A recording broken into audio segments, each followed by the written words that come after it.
Good morning, guys. It's Miss Barksdale here. I'm here for day 2 of our daily read aloud during this quarantine, and I'm going to read to you guys a brand new book. Here it is, The Secret Shortcut by Mark Teague. And this was not a difficult book to choose, friends, because one of the things that I noticed about the front cover was that 2 of these friends on the front cover, they reminded me of 2 students that are currently in my classroom and all of the adventures that they get into. So let's go ahead and jump right in. The Secret Shortcut by Mark Teague. On Monday, Wendell and Floyd were late for school. Oh, take a look at that teacher's body language. How do you think she's feeling right now? How do you think they're feeling too? They might be in some big trouble. They had nearly been captured by space creatures, they told their teacher. Ridiculous, said Miss Gernsblatt, and she warned them not to let it happen again. Do you guys think that really happened?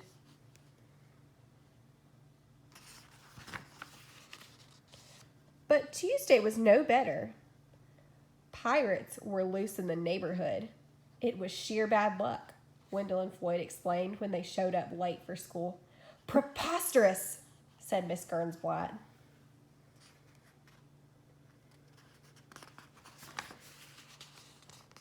And on Wednesday, even though Wendell and Floyd left early, a plague of frogs made them late once again. Absurd, cried their teacher. I'm warning you. Be here on time tomorrow or else. And no more crazy excuses. What do you guys think that word plague means? Take a look at that picture.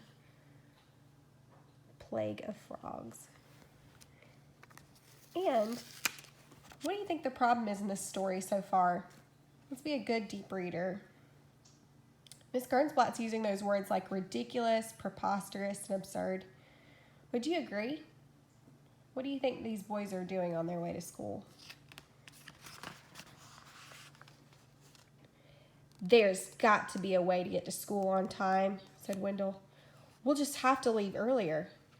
Floyd arrived at Wendell's house so early the next morning that the sun was barely up, and Wendell was still in his pajamas.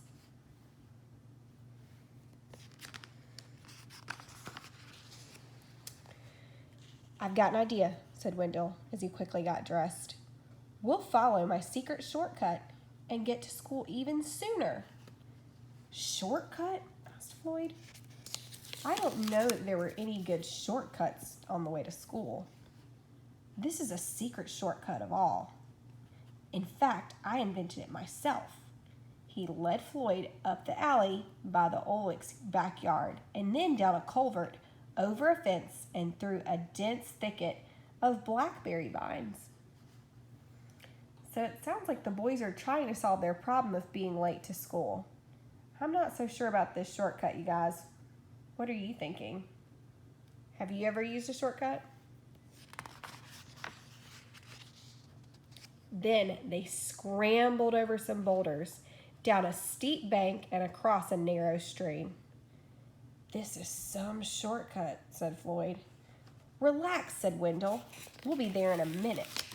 But the forest became thicker and darker, and soon it was hung with vines, and the screeches of strange jungle animals echoed all around. Maybe we took a wrong turn, said Floyd. I'm pretty sure the school is right up ahead, Wendell told him. Look at all these creatures you guys are seeing. Is that a peacock?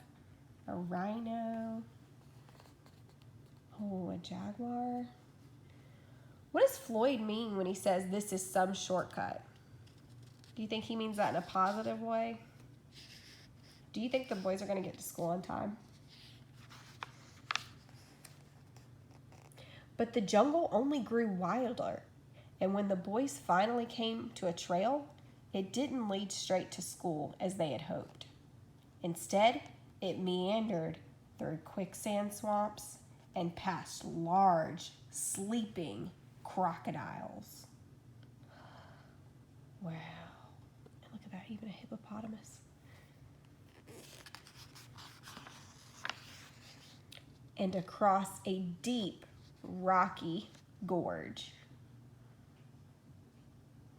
The illustrator gave you guys some great clues here about what a gorge is. Take a look. You've got a steep cliff here. They're going over a bridge. And then it looks like that's meeting another steep cliff.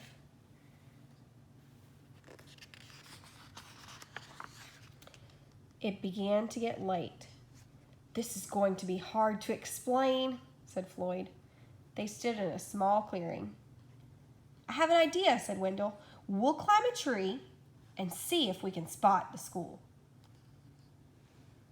Do you guys think this is a good idea? I'm not so sure either. They chose the biggest, tallest tree that they could find and climbed all the way to the top. "Do you see the school?" asked Wendell. "I don't even see the town," said Floyd.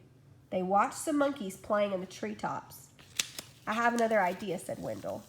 "What is it?" said Floyd. He was getting tired of Wendell's ideas. "We'll swing from these vines, just like the monkeys," said Wendell. "That way we'll travel much faster." I wonder if swinging from these vines is a good idea. What do you guys think? Soon they were swaying from vine to vine. "This isn't bad," shouted Floyd. "I bet we're making good time." "I knew this shortcut would work out," Wendell crowed. But at this moment, they ran out of vines. Sounds pretty scary. The boys landed, plop, plop, in a giant puddle of mud. "Now what do we do?" asked Floyd. "I don't know," said Wendell. "I'm out of ideas." They sat in the puddle and thought about all the trouble that they were going to be in. "Miss Gernsblatt will never believe this story," said Wendell. "It's sort of crazy," said Floyd. Just then, from far away, they heard a school bell ring.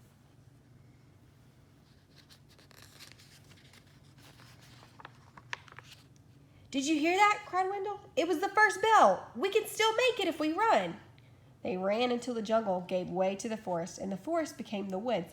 And then they scurried through the Mortleys' backyard and up the hill to school. They flew through the door in Miss Gernsblatt's room and landed squishily in their seats, just as the late bell rang.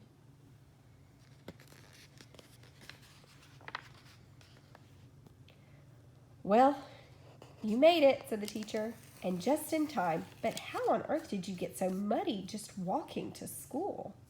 Floyd looked at Wendell. Wendell looked at Floyd. "On second thought," said Miss Gernsblatt, "maybe you'd better not say." During recess, Wendell and Floyd sat in the sun to give the mud a chance to dry. "At least we got to school on time," said Wendell. "That's the main thing," Floyd agreed. And in fact, it was quite a while before they were late to school again. How did they solve their problem of being late for school, you guys? Do you think they're going to keep trying to find a shortcut? Why do you think that? Even so, they never did really find a good shortcut.